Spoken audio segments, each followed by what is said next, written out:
Hello YouTube, Fiona Corwin.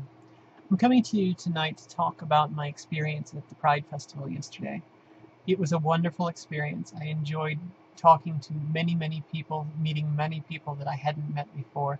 I got to hang out with some neat trans ladies and talk, and I hadn't met them before. I did meet one on video chat.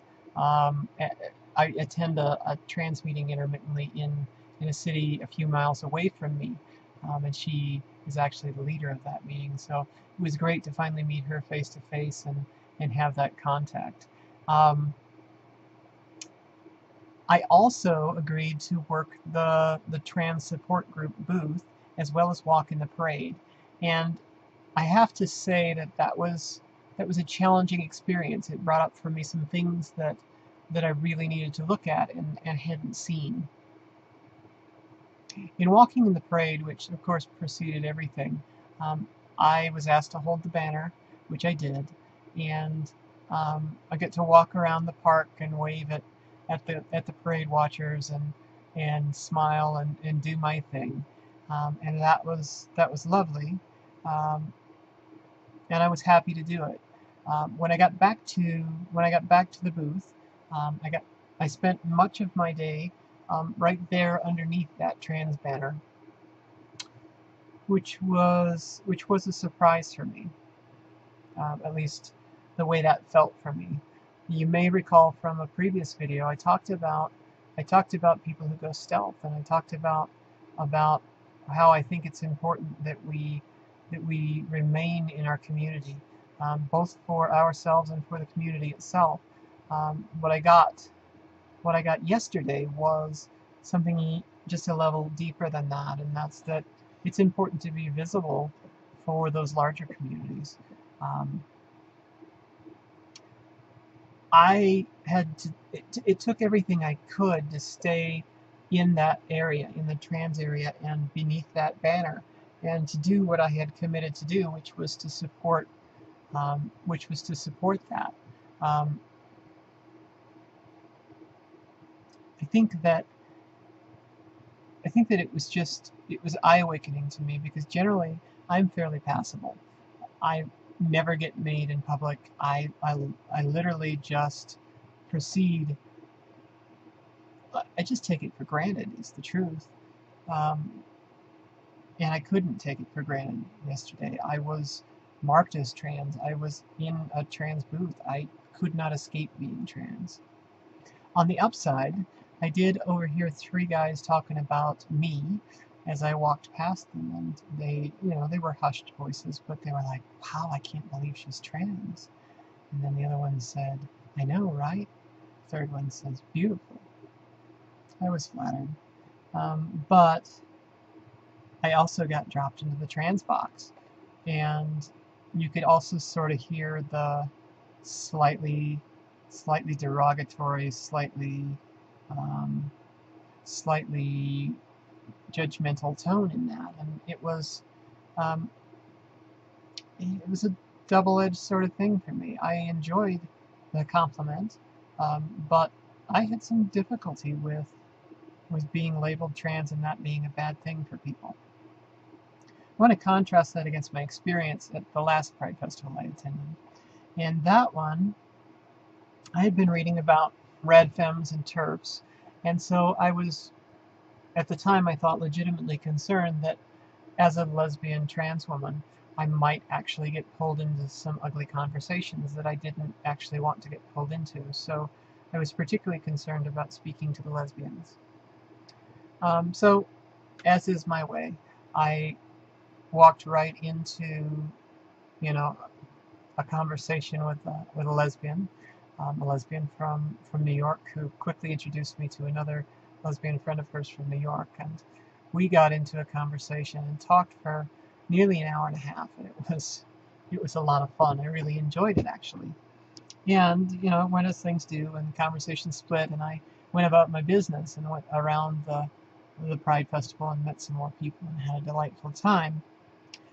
Later in the afternoon, I circled back, and I was going to get a little more food and then get ready to head out. And one of the girls I was talking to said, "Ooh, I wouldn't do that if I were you." And I said, "Why?" And she said, "Well, that, and she pointed, that he, she, it, whatever, has been eating with her fingers and then putting her food back, her fingers back in the food, and I was thunderstruck. I was I was just blown away, because it occurred to me in that moment that these lesbians had not read me as anything other than a genetic girl lesbian, and I was one of theirs as far as they were concerned, and they were protecting me.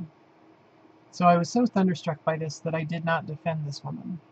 And part of the reason I didn't defend my fellow trans sister was that she made me uncomfortable. Or, that's not fair. I was uncomfortable with her. Her presentation was not what my ideal for a trans woman is. And so I hadn't spoken to her. She hadn't spoken to me. I didn't have any dog in the fight, so I didn't defend her. I wrote about this to my therapist that month, and said that I was ashamed that I had not defended her. That if it had been one of my girls, I absolutely would have. But because I also found her to be of questionable, I don't know, presentation, I didn't defend her either. I'd hoped to see both the two lesbians, as well as my fellow trans sister, at Pride this weekend, and did not. My hope was to apologize to my trans sister for not getting her back, and explain that in the future she could count on me to do so. My hope was also to reach out to the lesbian ladies I so very much enjoyed, and out myself and tell them that I am trans, and that they had enjoyed a conversation with a trans lesbian, and that and have them know in their world that that's actually possible.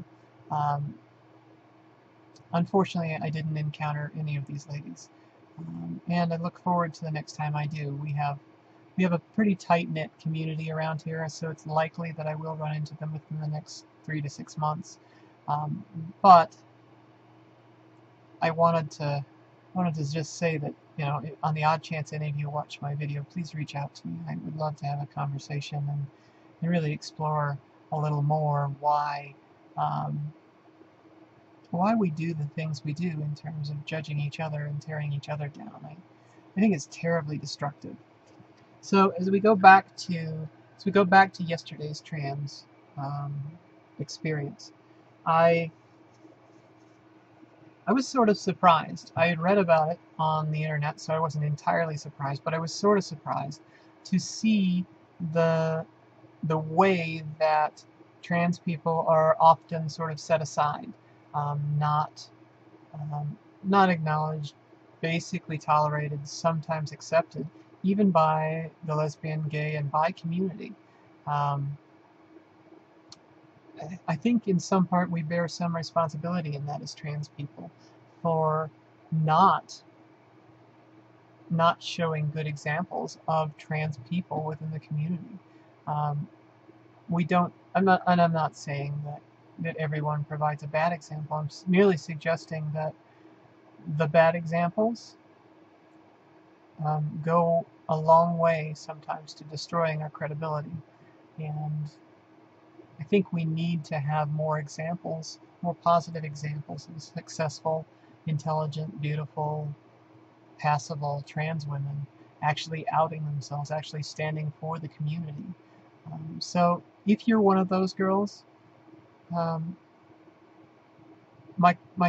request of you is that you reach out into your community, that you give up some of your anonymity, some of your passibility, and walk with us as trans women, trans men.